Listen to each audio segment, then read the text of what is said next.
Guys, thank you so much for coming in to see me here at Body by Design. Alright, today's video is going to be about sneakers and what kind of sneakers you should be wearing. I get this all the time from my clients. I'm getting it from emails. I'm not sure what I should be wearing to go running, to go lift weights. Should I have 2 or 3 different pairs of shoes?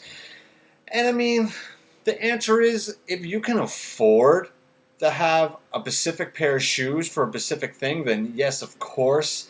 Because I mean, your shoes for powerlifting are going to be a little bit different than your shoes for long distance running, okay?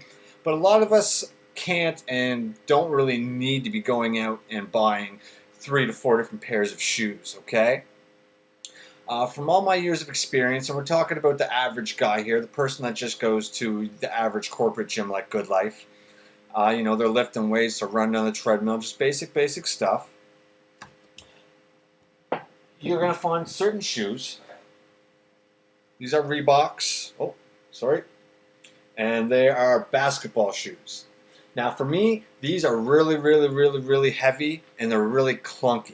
Okay, now are they good for basketball? Yes. Especially if it's going to be the main sport you're playing. As you can see down here, it's really thick. It really absorbs a lot. And they're built really high for ankle support. Okay, so for guys that are jumping up and down a lot, and they're all over the place, I mean, that's good. As typically if you're a bigger person too, you know, if you're well above 6 feet tall and over 200 pounds, the weight's probably not going to bother you as much. But in terms of like running on the treadmill and the weights, you're probably going to want to step that aside. It's probably going to be just a little too heavy and a little too hot.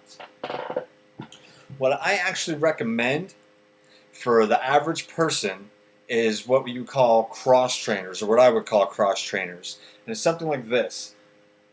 These are K-Swisses, Aussie tennis shoes. They're the favorite shoe, especially if you're just wearing with like jeans and stuff. I think they look good. They're real comfortable. Real thick soles. All right. So if you're just a beginner runner, it's really going to take a lot of shock from the knees and the hips. If you're an advanced runner, these are not going to be the shoe for you. Okay. And if you're just lifting basic weights, these are going to be really good. If you are an advanced weightlifter, these are going to be, the sole is going to be too thick, and you're going to notice too much unevenness from the way your shoe's shaped, from the way you've been running in it. You know what I mean? So like if you plan on putting all your weight towards down the middle, but if you're used to walking on the side, then your foot's going to slide. You're not going to be quite as strong. So you might even want to try your bare feet as opposed to an X trainer. Okay? But X trainer is good for everything. Good for outside, back and forth to work. Good for the gym, lifting weights, a little run on the treadmill. Now what I use is, I guess you would call them, they're not running shoes. Those I seem to tear through a lot of them. They're like $200. They're made of mesh. There's really nothing to them, right? I even find them a little bit slippery, so I don't even recommend them for runners. And I know with the most of studies that I've been reading over the last few years is that these shoes are really responsible for a lot of injuries to runners, okay? I use New Balance.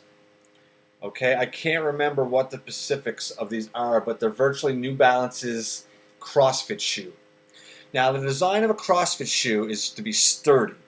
It's to be light and give you lots of traction and support, because if you're a CrossFitter or a cross trainer, at any one workout, you're running for sprints, you're running for distance, you're powerlifting, so you want to be flat to the ground as possible. You know, you want to feel most of your foot as possible. If you're an advanced weightlifter, like a bodybuilder that's really getting up there in size and strength, these are going to be more for you, okay? Because I know a lot of times at Good Life, they're not going to let you work out in your bare feet, so you don't want to drop a weight on your bare feet. I've been there. There's a big difference, trust me. So these are definitely going to be the stylish shoe. These are not cheap. They're going to run you about $200 come taxes and all, well, at least here in Canada. And I found the last pair of New Balances I went through like that lasted me roughly just over a year. Okay, they were the first pair of shoes to ever last more than 6 months and over a decade with me. So again, shoes like anything else, you're pretty much going to pay for what you get.